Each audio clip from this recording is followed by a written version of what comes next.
30 जनवरी 1948 नाथूराम गोडसे ने राष्ट्रपिता गांधी जी की हत्या कर दी थी।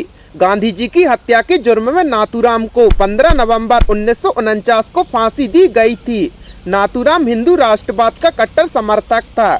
उसने बहुत ही करीब से गांधी जी की छाती में 3 गोलियां मारी थीं, जिससे राष्ट्रपिता का निधन हो गया था। आइए जानते हैं कि नाथूराम कौन था और उसने गांधी जी की हत्या क्यों की थी। गाइस, नाथूराम का जन्म एक ब्राह्मण परिवार में हुआ था। उसने हाई स्कूल की पढ़ाई बीच में ही छोड़ दी थी। फिर वो स्वतंत्रता संग्राम में शामिल हो गया था। ऐसा माना जाता है कि गोडसे अपने भाइयों के साथ राष्ट्र स्वयंसेवक संघ यानी आरएसएस से भी जुड़ा था। बाद में उसने हिंदू राष्ट्रीय दल के नाम से अपना संगठन बनाया, जिसका मकसद स्वतंत्रता के लिए लड़ना था। गोडसे ने अपना खुद का समाचार पत्र भी निकाला था, जिसका नाम था हिंदू राष्ट्र। उसकी लेखनी में काफी रुचि थी। उसके विचार और आर्टिकल कई समाचार पत्रों में छपते थे। शुरू में वो महात्मा गांधी का पक्का अनुयायी था। गांधी जी ने जब नागरिक अवज्ञा आंदोलन छेड़ा तो उसने न सिर्फ आंदोलन का समर्थन किया बल्कि बढ़ चढ़कर इसमें हिस्सा लिया। बाद में वो गांधी जी के खिलाफ हो गया। उसके मन में ये बात बैठ गई कि गांधी जी ने अपने आमरण अनशन की नीति से हिंदू हितों का बार बार गला घोटा है। गाइस, गांधी जी की हत्या के बारे में बहुत सी थ्योरीज दी जाती हैं। उस पर कई आर्टिकल लिखे गए और कोर्ट की कार्यवाही में भी बार बार हत्या का जिक्र हुआ है।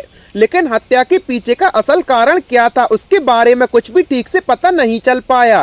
किसी राजनीतिक पार्टी के इशारे पर ऐसा हुआ लिखने के लिए काफी स्याही बर्बाद की गई, लेकिन कोई भी ठोस नतीजे पर नहीं पहुंचा जा सका। वैसे कहा जाता है कि उसने कई बार पहले भी गांधी जी की हत्या करने की कोशिश की थी, लेकिन कामयाब नहीं हुआ। 30 जनवरी को उसने अपने मकसद को पूरा करने में सफलता पाई। ऐसा माना जाता है कि ये कुछ कारण थे जिसकी वजह से नाथूराम ने गांधी जी की हत्या की थी। उसका मानना था कि गांधी जी देश के विभाजन में जिम्मेदार थे।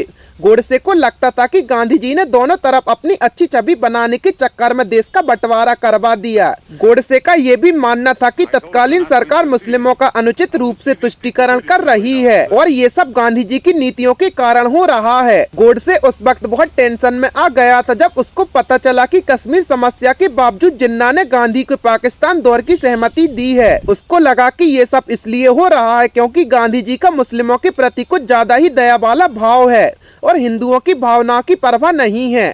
गोडसे ने खुद गांधी के बारे में कहा था कि वो एक साधु हो सकते हैं लेकिन एक राजनीतिक नहीं है। एक तर्क ये भी दिया जाता है कि कांग्रेस के सदस्यों ने पाकिस्तान को वादे के बावजूद 55 करोड़ रुपए नहीं देने का फैसला किया था।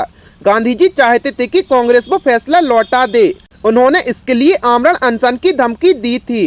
गोडसे को लगा था कि गांधी जी मुस्लिमों के लिए ऐसा कर रहे हैं। महात्मा गांधी की हत्या के बाद गोडसे को गिरफ्तार किया गया और उस पर मुकदमा चलाया गया। पंजाब हाई कोर्ट ने उसे 8 नवंबर 1949 को उसका ट्रायल हुआ। 15 नवंबर 1949 को उसे अंबाला जेल में फांसी की सजा सुना दी गई। गाइस, आपका इस बारे में क्या राय है, हमें कमेंट सेक्शन में जरूर बताएं और ऐसे ही अमेजिंग फैक्ट्स के लिए अपने चैनल को सब्सक्राइब करें।